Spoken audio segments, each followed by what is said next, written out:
السلام علیکم ورحمت الله وبرکاته و مغفرته. یو محترم پوښتنه کړې ده چې دا د فقه په عباراتو په متونو کې راځي، وایي هر هغه څه چې له سبیلینو څخه راووځي، د سپکو بولو د ځای څخه او د غټو بولو د ځای څخه،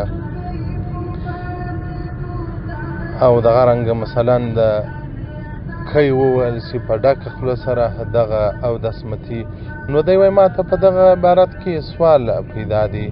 اوس که بالفرض یې وخت د مسانی بولی راجلاسوی د انسان د سپکو بولو ځای ونلۍ ته راسي خو د باندې خروج نه وکړي، دا چې وایي خرج من السبیلین چې راووځي له دواړو لارو څخه، نو دی وایي د دې څخه مقصد چې د باندې ظاهري سي او که صرف د مسانی څخه راجلا سي.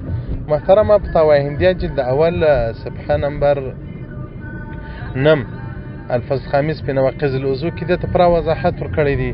وایي که بولي و هغه نل ته د ذکر راسي او داس نه متي تر څو چې هغه راوتلی نه وي، ظاهره سوي نه وي، کذا فی ذخیره او هو صحیح و کذا فی البحر.